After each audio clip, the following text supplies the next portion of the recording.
Hey everyone, Matt from Close and Books. I'm actually recording this after I've just recorded the last clip for this video.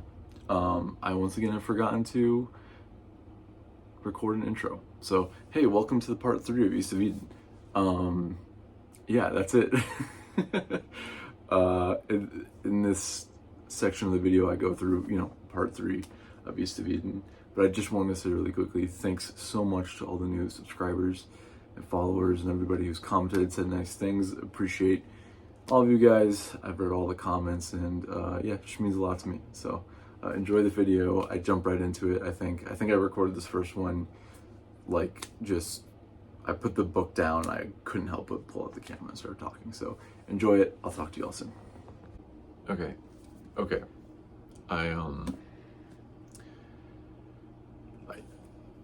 Hi, welcome back. I read, I'm 40 pages into part 4. I just finished chapter 24. I am astounded by chapter 24. My mind is blown. I'm blown away. It's totally defeated my expectations. It is so much better than I expected. Just really quickly, I liked the chapters before chapter 24 and part 3. What happened? You meet Tom, you meet the rest of Sam's family, that kind of stuff. Tom's a cool character. I like Sam's family. I like his children, how they kind of gathered together and had a very Sam and Lee type discussion about what to do about Sam's getting older. All that stuff was great. Maybe I'll talk about that in more detail at another time, but right now I'm just really compelled, really shocked with how amazing chapter 24 was. My thoughts might be a little bit scattered right now. I finished reading it maybe 5 minutes ago, and I texted my cousin after I read it being like, that might be the best chapter in literature I've ever read. My other favorite chapter in literature is Song of Solomon, chapter 5. But this one really just totally has blown my mind for a couple reasons. First, you get to the point where you learn that Adam hasn't really changed much. He's been kind of, like we've talked about, the different responses a lot of people in the book have to stress or distress, rather, things bad happening to them. We talk about what I think I said last time was Sam kind of rises to the occasion, Charles explodes, and Adam's go-to is running away, is fleeing the problem, right? Kind of subjecting that he has no say in the matter, and the best thing to do is kind of just escape and run away.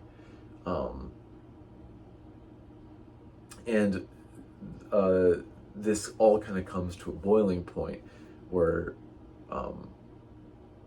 let me start by reading the beginning of chapter 24, where Sam is kind of, or the author is talking about Sam's response to death, and Sam versus Liza's response to death. It says here that Sam may have thought and played and philosophized about death, but he did not really believe in it. His world did not have death as a member. He and all around him was immortal.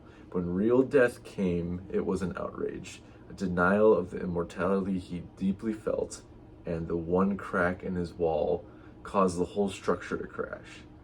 I think he had always thought he could argue himself out of death. It was a personal opponent and one he could lick.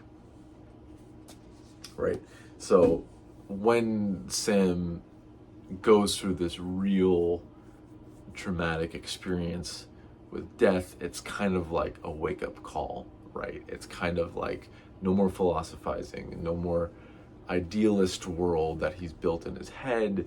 It's a real thing that happened and something he really has to deal with. And that's a big turning point in his life because he starts to age in response. He starts to finally grow older as a response. It grows slower, grow older, and then finally he starts to feel like sorrow, and he starts to accept things as the way they are. And whereas before it seemed like he would kind of rise to the occasion, now he's kind of being subdued and coming back to earth, and maybe, yeah, I guess being subdued a little bit. And then he goes, and before he decides to move, he's accepting the end of his life, and he's kind of accepting it with sorrow a little bit. He goes and he visits all his old friends, and he realizes he's leaving this valley he's lived in and loved forever. And he goes, and finally he sees Adam. And him and Adam and Sam, him and Adam and Lee, rather, sit together and they kind of reminisce and talk. But beforehand, we learn that Adam has not changed, and he's been the same way the whole time. And as a response to the stressors in his life, he has decided to give up, basically. He gives up, and he is just letting his life be hollow and just being empty, even though he has these two sons, even though he has this beautiful land he could totally take advantage of. He's deciding to let his life go completely hollow and shallow. And Sam comes and he's like, you are too young to be doing this. I'm old and I am realizing my life is coming to an end. So it's okay for me to do it, but it is not okay for you to do it, basically. He's like, you need to make that choice in your life to turn things around. You need to rise to the occasion like I have before, like rise to the occasion and overcome the stress. And there's this really beautiful passage that first Sam talks to him, and Adam is always running away, and Sam says, I can't tell you how to live your life, although I do be telling you how to live it, which is funny. I know that it might be better for you to come out from under your might have beens into the winds of the world. And while I tell you, I am myself sifting my memories, the way men pan the dirt under a broom floor for the bits of golden dust that fall between the cracks. It's small mining. You're too young a man to be panning memories, Adam. You should be getting yourself some new ones so that the mining will be richer when you come to age. And he's really telling Adam to confront your feelings, confront your life, and stop running away.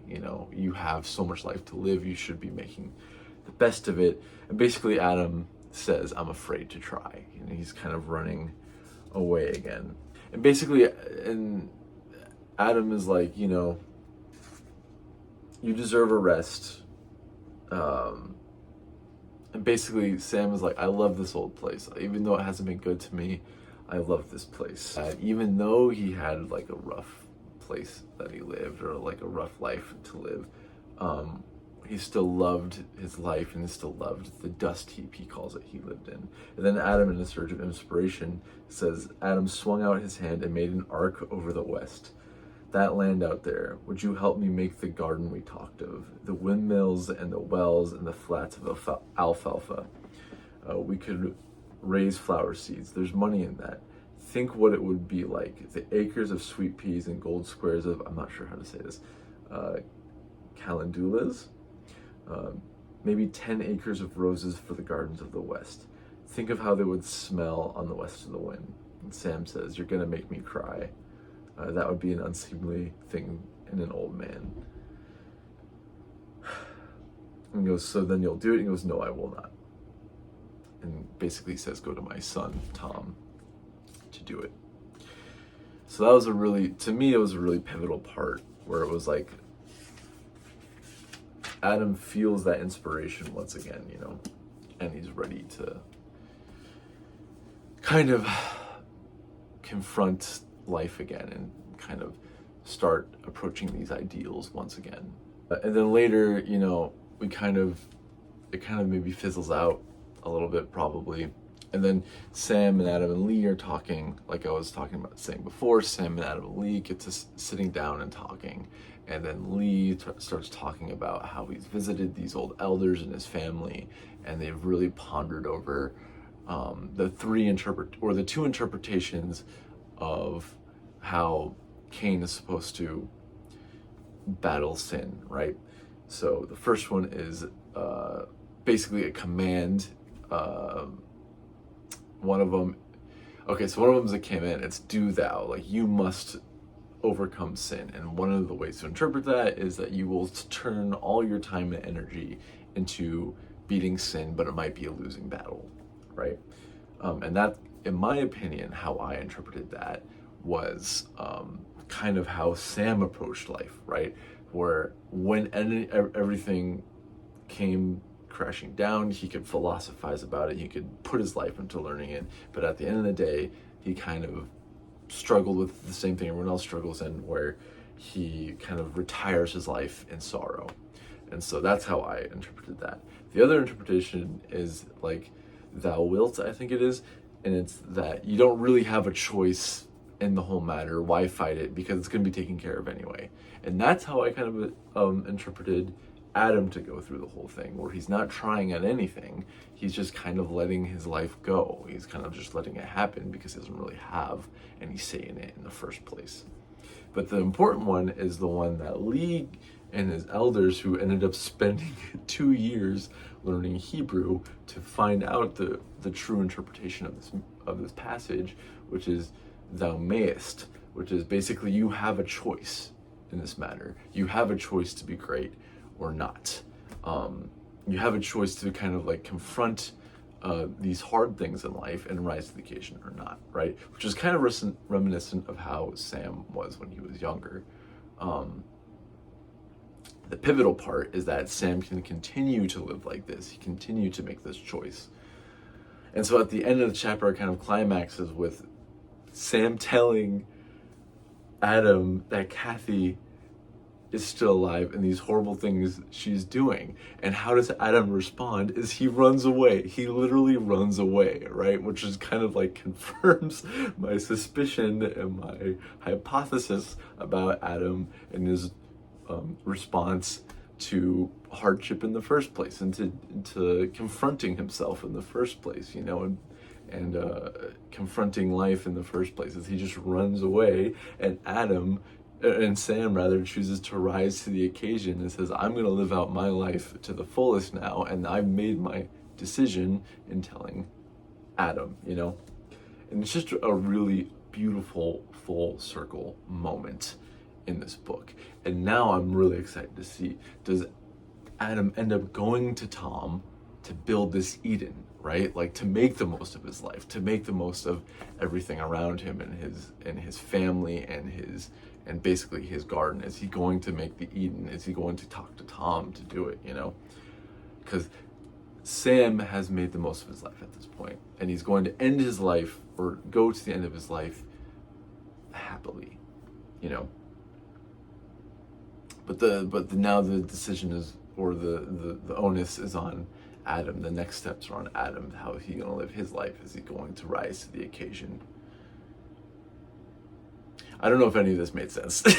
I don't know if anything what I just said makes any sense whatsoever, but I really emotionally responded to this chapter. I thought it was beautiful. I thought it was amazing. And it just got all the gears turning and moving and brought all together these themes that we've been talking about this whole time. This theme of running away from sin, this theme of running away in response to distress, this theme of rising and having that choice as a response to distress, right? The two kind of like the dichotomy of Sam versus Adam, or I guess it'd be Sam versus Adam.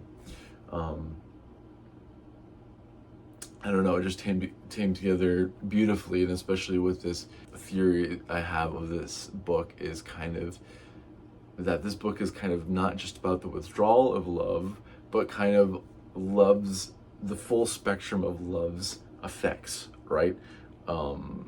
Like, because it can either end beautifully, like between, Liza and Sam, or, even like if you withdraw it and you get none of it, you get kind of Adam and Adam's effect on his boys, uh, you know, or, the totally one-way love, which is Adam and Kathy, you get to see a little bit more of that, but that theme will be fleshed out, I think, a little bit more when I make my totally long review on this book. Anyway, here I am talking about this book again for another 16 minutes. Yeah, like I said, this chapter is really beautiful. I think I'm going to be reading this chapter many, many more times throughout my life when I'm old, and I'm going to be thinking about this chapter for a long time. This chapter will probably be one of the most reread chapters in literature for me. I just loved it so much. I can't wait to talk to my dad about it, see what he thinks about it. Anyway, this is one of those rare moments where I kind of just wasn't planning on recording or talking about the book, read something that really blew my mind and just felt I had to gush about it. So here you are, here I am doing that. Okay, bye. It's me again. It's the next day from my last clip. It's not even the end of the workday yet. It's like 5 o'clock. But sometimes with I'm at like the data analysis part at the very end of my dissertation. So sometimes I just get to run some code and wait for it to be over. And that has been about the second half of my day. The data I'm working with is super high dimensional and just takes a lot of time to process. So sometimes I just press the run button on my analysis. Hopefully the code doesn't crash, and it takes hours, and I just gotta have to sit around and wait for it and see if it crashes or not. So I read 2 more chapters since the last clip. I got to hang out back outside in the night in the sun, hang out with my dog. She's very old. She's a really old dog, so she shouldn't have the same energy she used to, but she got to hang out outside, soak in the sun while I got to sit there and read for a little bit. Really, really nice. And especially kind of after like the highs of the last chapter, I checked in with you all with, which I ended up, just loving so much. I haven't reread it yet, but I was rereading parts of it last night and some parts this morning. And it's just put me in a good mood, just that reading. Also, the Knicks closing out the series against the Sixers helped. That's the last I'll talk about, the basketball, I promise. But basically, this concoction of Knicks winning, weather, not having to work too much today, and being able to read outside with my dog has put me in a good mood. And I think it's affected the way I'm reading this book because these last 2 chapters were, they're really, really great, really amazing, to the point where, it's only been, 20 or 30 pages since the last time I talked to you, but I felt like I had to talk about it. So, Adam, I feel like I've come back to this but a bunch of times, but I feel like Adam is characterized by running and his lack of confrontation with his problems, right? And we ended off the last part where Sam tells Adam about Kathy, and that's kind of Sam's last great moment of choice, of rising to greatness and being like, I have a choice in my life, thou mayest, and I'm going to tell Adam about Kathy. And then we find out that Sam passes away, R.I.P. What an amazing character. And it left me with like a real sadness that I won't get to read any more passages where Sam talks or thinks or gives his view on something, That really made me feel really sad. what a bummer. What an amazing character, man. At least we have Lee, right? Hopefully we'll see. But Adam goes to the funeral, and something awakens in him where he starts to be a little bit more present. And there's two things we talk about with Adam, right? One is his perception versus reality, and that's what got him in trouble in the first place, where his perception of Kathy being this person or whatever is what led him to being, shot, basically. And how he's always running from the truth of the world, or running from problems, things like that, right? And this chapter, I believe, these last two chapters are the beginning of the shift. After Sam passes, and Adam reflects on his life, on all the things he learned about him.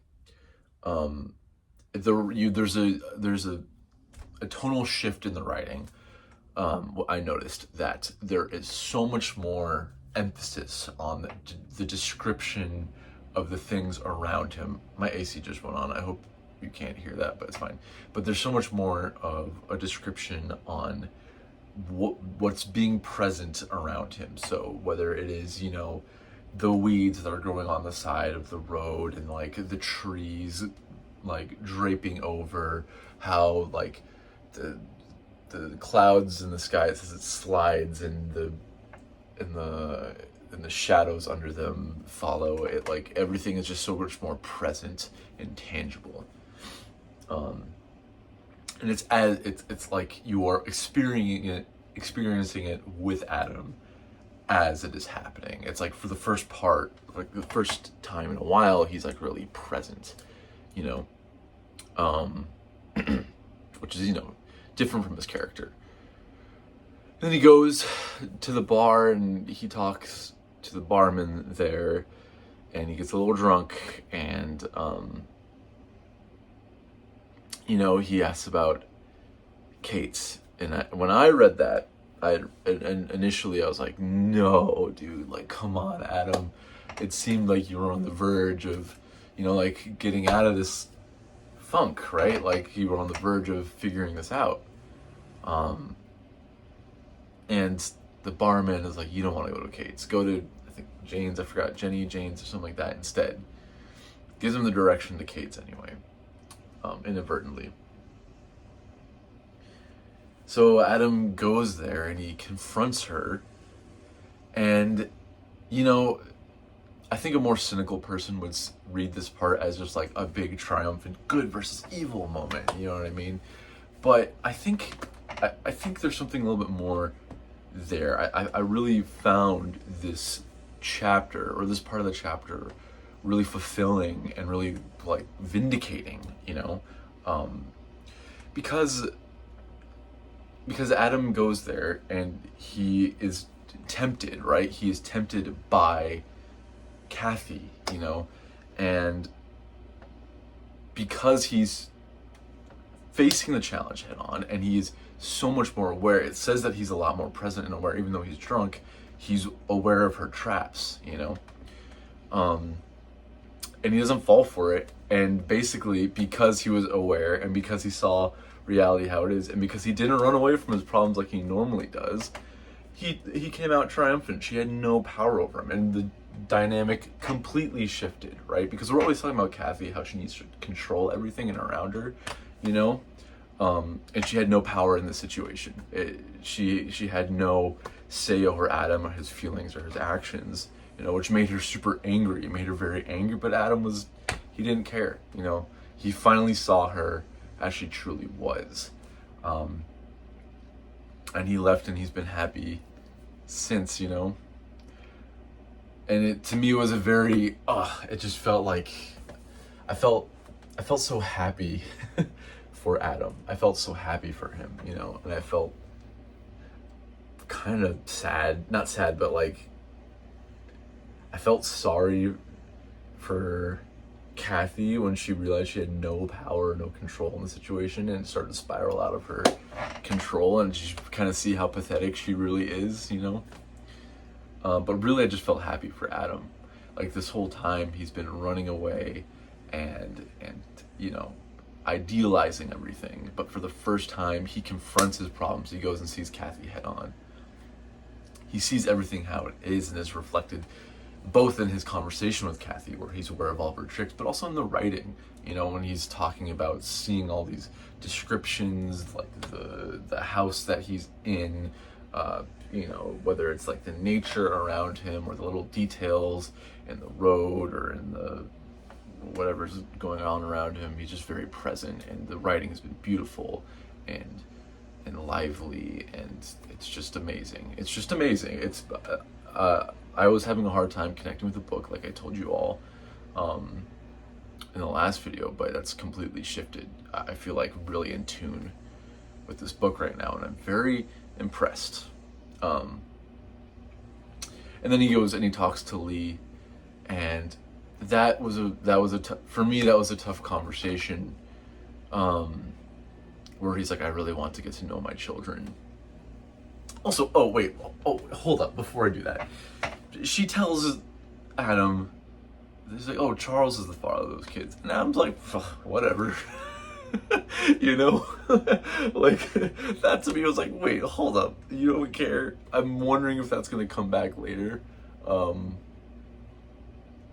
don't know, we'll see. Anyway, so he talks to Lee, and that was a bit of a hard conversation for me, because Lee is like, I feel fulfilled, I want to leave. I've never had a wife, I've never had a relationship, so I'd like to make something of my life, and this is my turn to choose. He's like, and my true love is like knowledge and learning and, you know, arguments and all this, you know, rhetorical arguments and things like that. And Adam's like, yeah, of course you can leave, but before you leave, can you just help me get my bearings with these kids? And then Lee says something really sad, where he says, like, you wouldn't lay a trap for me, would you? Like, I'm a lonely man and this is too much of a trap. And then I think that may have been like the way I'm interpreting the end, and I could be totally wrong because I haven't read anything past this, when Adam gets up and walks away, is that he felt an immense sadness, because he says that, like, people are working outside my house. I'm sorry if you can hear it. And he feels an immense, and the way I interpret it is he feels a really immense sadness. He's like, where he reflects on when Lee says, I'm like a lonely man, right? And he goes, my eyes must have been closed for a long time to not have noticed that. Or basically, like, I've been too lost within myself to have noticed that. And I think he's probably just hit with like a really profound sadness, is what it seems like. And that was hard to read. It was really sad, because Lee's a character you end up really getting attached to and really loving. You know, he's really smart, really thoughtful. He takes care of the kids. He takes care of Adam, you know. And he's becoming more in touch with his roots and his culture. And it's just a beautiful evolution of a character, you know. And he's talking about how he wants to give Sam a proper, you know, Chinese burial, Chinese tradition, with his grave, you know. And I think that was just probably a little bit too. I'm hoping it was Adam's reaction, because he was just sad. He didn't realize how he was treating Lee and how much he was taking advantage of Lee the whole time. And his idealism, or his perception versus reality, led him to treat Lee so poorly. Poorly, I guess. When he was even talking to Kathy earlier, saying like, I never want to be the reason why someone suffers or leaves the world, when Kathy was kind of bragging about it. So a lot to think about, right? It's a classic for a reason, right? Every time I get to these points in these classic books, I'm like, no, yeah, it's a classic for a reason. And this is just, it's I had high expectations for this book. Maybe why I had a little bit of trouble connecting with it at first, because maybe my expectations were too high. But it's a classic for a reason, and it's just blowing my mind, and I'm loving it. Loving every second of it. I want to keep reading, but I really want to digest what I've read today. So it's a dilemma. Anyway, also, I seem to have, I posted the video of the books I got a couple, maybe 2 days ago or something. I haven't really checked anything about it until this morning, where I noticed a big influx of comments. So I may have brushed shoulders with the algorithm a little bit. So as I am recording it now, I have almost double the subscribers I had at the beginning of this video. So hi everyone. I hope you're watching this video, and I hope you're having a good day. Okay, thanks so much for watching so far. I'll see you in the next clip. Hello. It's been quite a while, hasn't it? I mean, I guess you wouldn't really be able to tell, but it's been about a week since I've recorded my last clip. A lot has happened, both in the book and real life, to be honest, but we're talking about the book here. I think I have like 20-30 pages left or something like that in part 3, which is the penultimate part of this book. Getting pretty close to getting to the end here. In this part, we learn a lot more about his kids, maybe his kids, maybe Charles's kids, Aaron and Cal.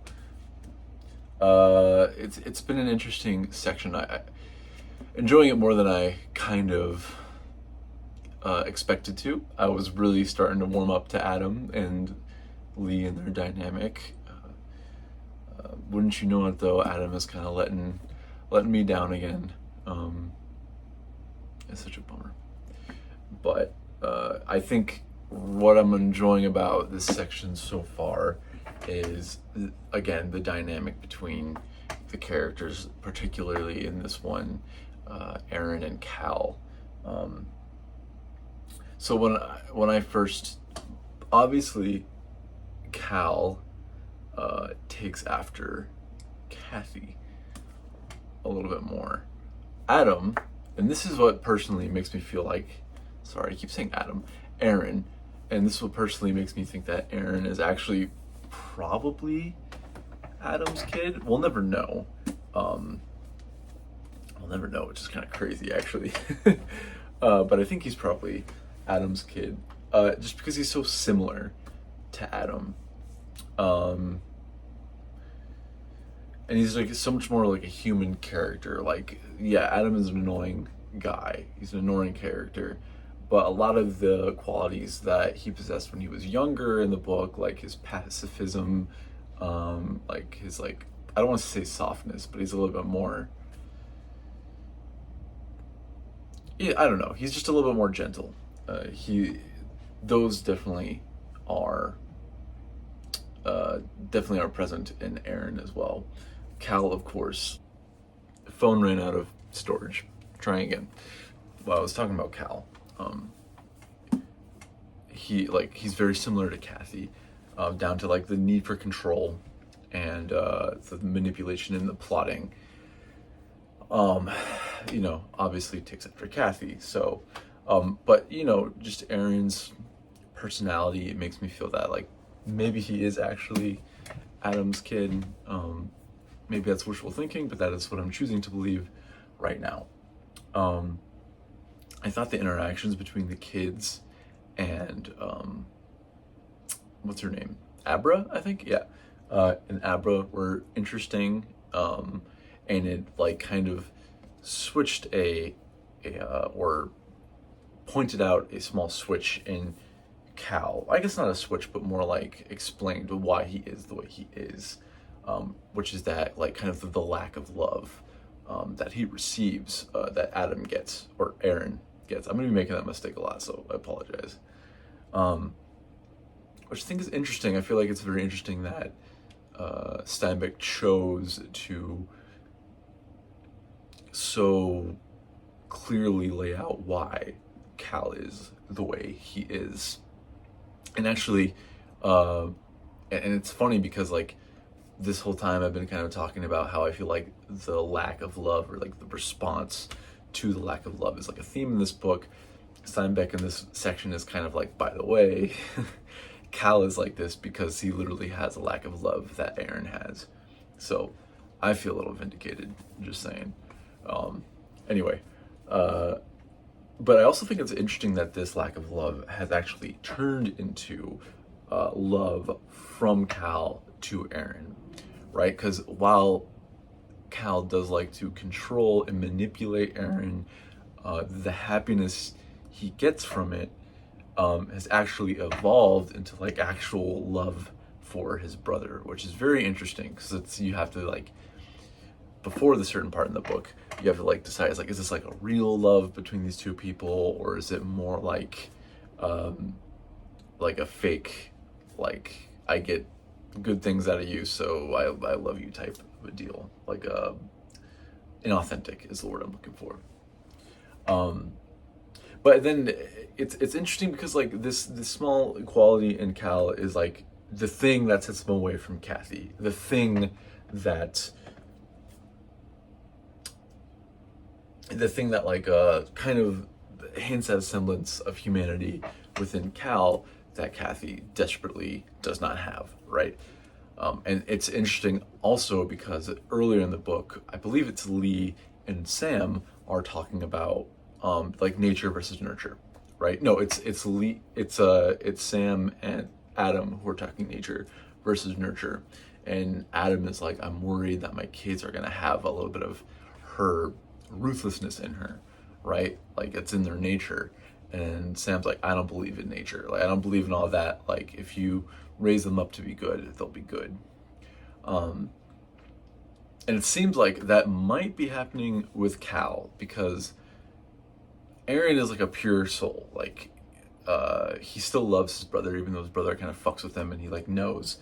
And then like when Aaron kind of like calls him out and he's like, I don't know why you fuck with me. I don't know what you're plotting. I know you're plotting something, but I don't know what it is, and I don't want to know what it is, basically. Telling him basically he doesn't care what he does. He loves him anyway. And he goes, but I do want to know why you do it. Like, why do you plot so like connivingly, right? And the thing that was really interesting, because if someone said this to Kathy, she would, if she was drunk, she'd rip into them, or if she was sober, she'd be like, I don't know what you're talking about. But it's very interesting that Cal had a very emotional reaction to it, like a very hurt reaction to it. And he's like, he suddenly felt really bad for what he was doing, and he kind of made that connection, like I act like this because like I don't get the love that Adam gets or Aaron gets, right? And at least at this part of the book, that actually manifests in a change in behavior. Who knows, it'll be like a chronic change in behavior, but it is an acute change in behavior, which I thought was very interesting, you know. But what I do think is like in this book, there is a stark difference between acute changes in behavior and long-term changes in behavior, right? Because there are so many times where Adam is like, I'm inspired, I'm going to change my ways, I'm going to do this, I'm going to do that, this, that, and the third.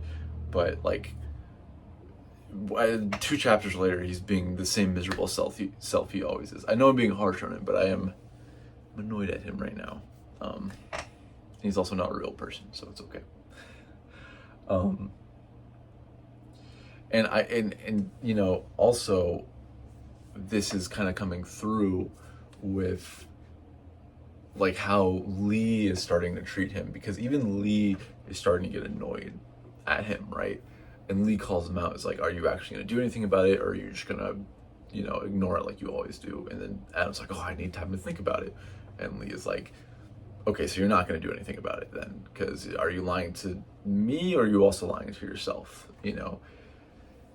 And I like this change in Lee as a character. I like that he's being a little bit more straightforward, a little bit more like, because like Adam owes everything to Lee, basically. He owes both the names and the lives of his kids, basically. And, you know, Adam hasn't really given him much about it, and I thought it was an interesting tie into his character when Lee starts to open up about his parents, which was such a devastating chapter when Lee talks about his, you know, like the tragic story about his mother and his father. And it really, like, the way I read it is like, it really makes Adam look pathetic. You know, like Lee had this super tragic backstory of his parents. His parents were basically slaves, right? Treated horribly, were treated inhuman, but here Lee is now, you know, he is, you know, dignified, he's smart, you know, he's super educated, and he's like a deep thinker, and he's basically running this whole family, you know. And Adam is always making his problems about himself and kind of dragging people into his problems by either by his inaction or his inability to make real decision, and just kind of falling back on his old ways. But Lee is still here. And Lee is still like, you know, making these hard decisions for himself, making like, you know, raising these kids and doing all these admirable things. And it's kind of just showing the difference between the two characters. Where like Lee is such a smart and interesting character, but you had no idea he had such a tragic backstory, and just makes him seem much more humanized. And like even like Adam talks about in a couple of chapters before, he's like, I must have been so in my own head that like I didn't realize how upset you were, you know. And this is just another example of that. Yeah, so Lee is getting a little bit older, a little bit crankier, but I think I like this change in him. I hope he does kind of snap at Adam at the end of this chapter, which is great. Adam deserves it for sure. Yeah, I mean, that's kind of where I am with the book right now. I'm liking it. I'm liking it a lot, actually. I just get so frustrated with Adam, which is how you know I care about the book, is because Adam as a character gets me so frustrated. Oh, Charles is dead. What the hell, man? We're never gonna know. We're literally never gonna know about his kids. And the whole thing with Kathy and the will. There's such a good plot development, man. Oh, Kathy's gonna want to kill Adam, dude. She's gonna try, I think. Oh, that's so interesting. I wonder what's gonna happen. Yeah, I mean, like, and like, Adam is telling his kids that their mom is dead when she's not, and now she's probably gonna try to kill him. I don't know. It's gonna be crazy. I'll keep you updated with what I know. I got 30 pages left in this section. I'm gonna do that update, upload this thing, and then we got one more part left. Okay, bye. Well, I finished part 3. What the fuck, man? What the fuck, dude? That's not a happy end to part 3. I wasn't expecting that. This is a bummer. It's a bummer. I mean, obviously there are going to be spoilers to this part, and if you've gone this far in the video or the series of videos, tolerating spoilers, this is the final warning, because this is a pretty big one coming up. So if you don't want to just stop and go read the book, it's good. I recommend it. Okay, I'll start before the spoiler. I enjoyed the scene.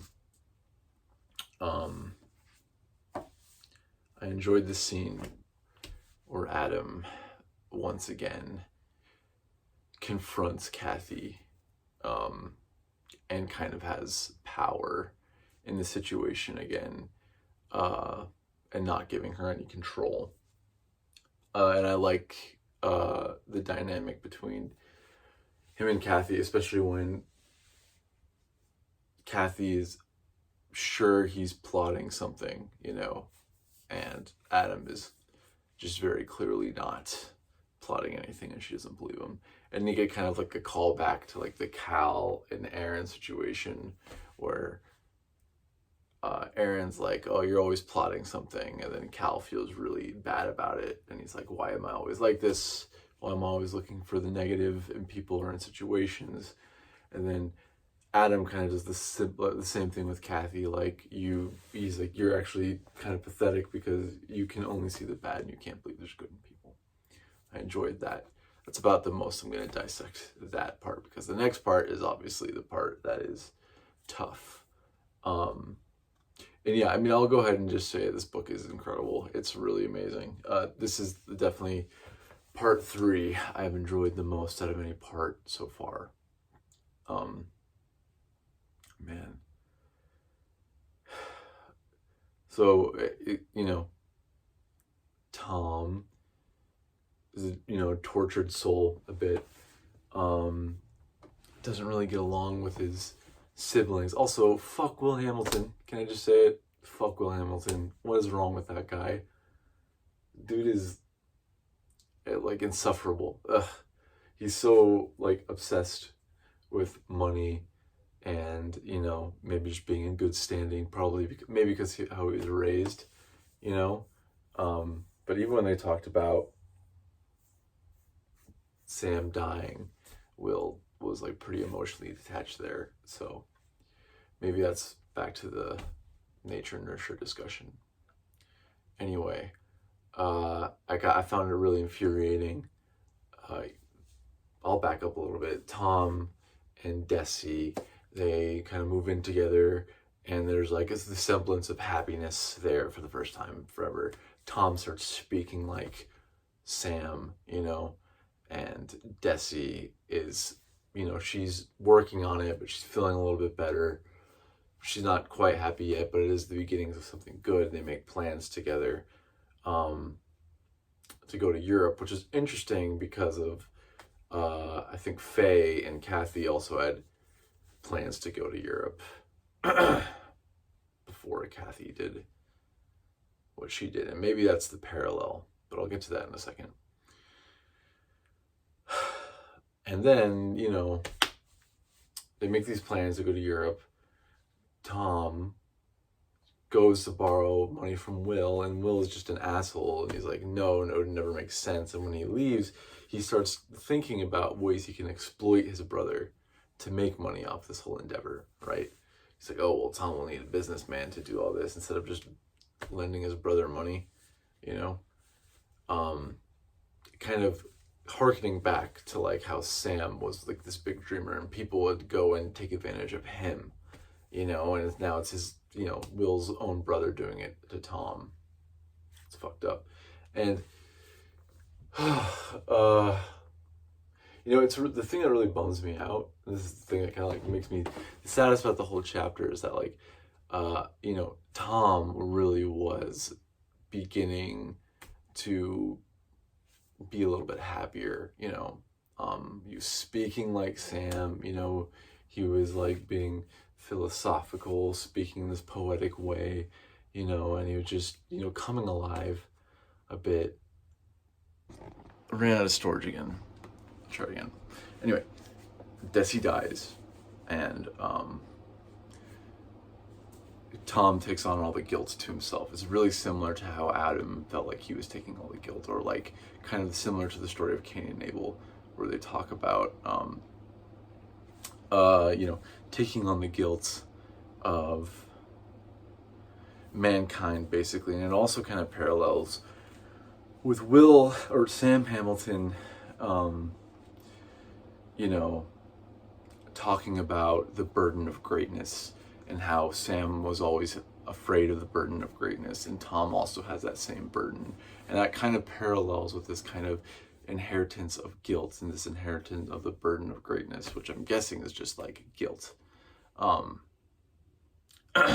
the thing that makes me the most sad is I just kind of was hoping that Tom and Adam would use each other's presence to kind of build each other up.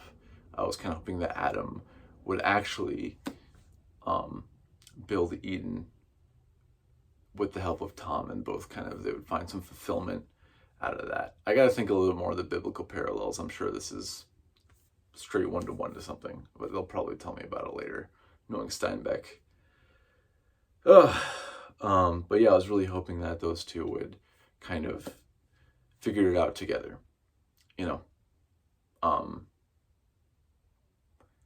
it's just such a bummer. I really enjoyed Tom as a character. I identified a lot with Tom as a character. So when he eventually commits suicide, it was tough. It was a tough read on. Okay, I have to make this quick because my phone keeps running out of storage and I keep having to delete old videos to make this work. So I'll be quick. I thought it was interesting how Tom kept having conversations with like these little sins, he called them, and it kind of harkens back to how he's taking on all this guilt, tremendous guilt off of the little things that keep happening in his life. And I think that is part of this overall theme of inheritance of guilt. And again, how that parallels with Sam and Tom's inheritance of perceived greatness, I guess. The last thing I wanted to talk about was Kathy and Faye talk about going to Europe together, basically. And also, Tom and Desi talk about going to Europe together. And both of these happened before one character kills another, right? And I think this parallel is very intentional on Steinbeck's part. I think that even though they are similar situations, one person gets poisoned, basically, the circumstances are completely different. Whereas Kathy is feigning love for Faye and is trying to take care of her. She really hates her and kind of just wants her gone. Whereas Tom really does love Desi and was really had her best interest in mind and really did have these plans to escape to Europe with her, you know, where Kathy feels no remorse at all and actually like tortures Faye while she's asleep.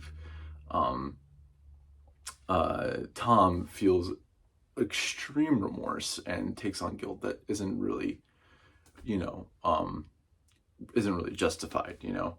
I think that's a really purposeful, I guess, juxtaposition there, to use an SAT word that I can hardly say apparently. Anyway, this is a devastating end to this section. I hope the next one's a little bit happier. I don't have expectations for that. Yeah, I mean, clearly I'm loving it so far, so much so that it is making me sad. Yeah, well, you know, thanks for watching. Thanks so much for all the new subscribers. I have like 300 now. I don't know how that happened, but hey, you know what? Thanks for watching. I appreciate you all. You know, leave a comment. Tell me what you thought. Did this break your heart like it broke mine? It is sad, man. I really liked Tom as a character. Yeah.